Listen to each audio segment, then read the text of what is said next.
रेक्टिफिकेशंस of errors class 11 accountancy.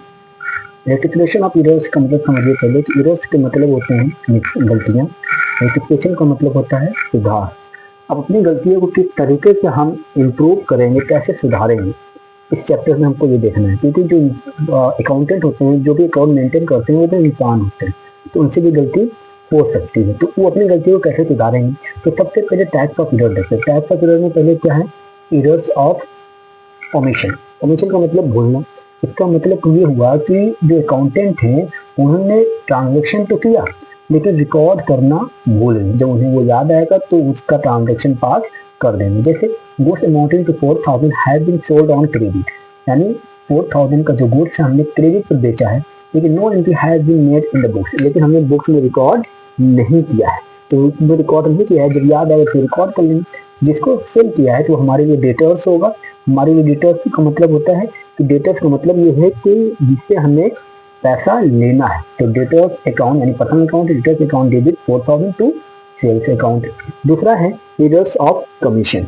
Errors of commission का मतलब ये हुआ कि incorrect when an incorrect entry is recorded in financial records. में रिकॉर्ड में जब हम कोई इनकरेक्ट एंट्री रिकॉर्ड करते हैं, मतलब क्या हुआ कि अमाउंट में गलती किया कि 4000 का बेचा था 400 रिकॉर्ड कर लिया, 8000 का बेचा था 800 रिकॉर्ड किया।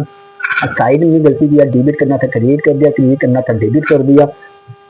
क्रेडिट द रॉन्ग कस्टमर, जिस कस्टमर को क्रेडिट करना था दूसरे कस्टमर को क्रेडिट कर दिया। Recording the payment to the wrong vendor, यानी अब जिसको पेमेंट करना था उसको ना करके रिकॉर्ड किसको कर लिया, वेंडर को लिया। Recording the payment to the wrong vendor, यानी जिसको जिस वेंडर मतलब सेलर, जिस सेलर को रिकॉर्ड करना था उसके लिए हमने किसी दूसरे को कर लिया। Posting a correct figure to the wrong account, अब हमने अमाउंट तो सही डाला लेकिन रॉन्ग अकाउंट में डाल दिया। तो ये गलतियां हो सकती है। अब जैसे एग्जाम्पल देखिए, सेल्स ऑफ 200 टू मनोज, हमने मनोज को उधार बेचा है 200 रुपए का, ठीक। तो मनोज डेबिट टू सेल्स होना चाहिए 200, लेकिन वो recorded as 2000 in the sales book, लेकिन हमने सेल्स में रिकॉर्ड करना कर लिया 2000 कर लिया, जबकि मनोज से लेना करना था सिर्फ 200 रुपए लेना था।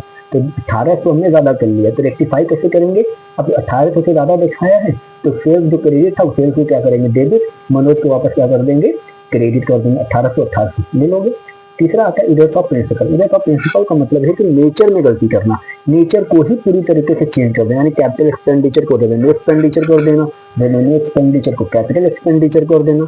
तो इसे कहते हैं एरर्स ऑफ प्रिंसिपल। जैसे 300 पेड टू मोहन, अब मोहन क्या है, पर्सनल अकाउंट है, तो एंट्री क्या बननी चाहिए थी, salary, sorry Mohan debit to cash account, ये बनना चाहिए था। But for salary what debited to his personal account, salary है ना, तो मोहन डेबिट नहीं होगा, एंट्री क्या बनेगी, salary account debit to cash.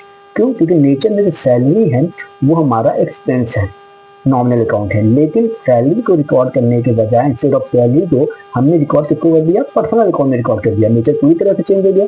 ये नॉमिनल अकाउंट है, ये पर्सनल अकाउंट है। डेबिट होना चाहिए था सैलरी, हमने डेबिट कर दिया मोहन को। अब इसको रिकॉर्ड सही करने के लिए क्या करेंगे आप, मोहन, अच्छा कैश क्रेडिट होना चाहिए, कैश तो क्रेडिट हुआ है, ये सही है, लेकिन गड़बड़ है इंटरनल और इंटरनल। सही करने के लिए सैलरी को डेबिट करेंगे और मोहन को वापस क्या कर देंगे, क्रेडिट कर देंगे। चौथा आता है कॉम्पनसेटिंग एरर्स।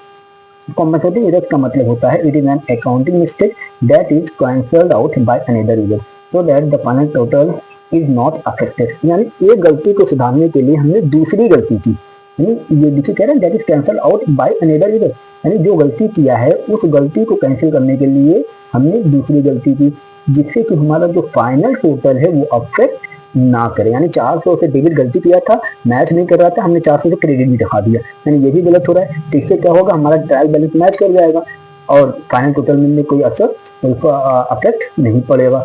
तो इससे क्या हुआ, एक गलती को सुधारने के लिए हमने दूसरी गलती की। उम्मीद करते हैं क्वेश्चन आपको समझ में आया होगा। अगर इनसे कोई डाउट हो तो आप हमसे पूछ सकते हैं। यही ये इंट्रोडक्शन है, इसके बाद हमारा क्वेश्चन चलेगा।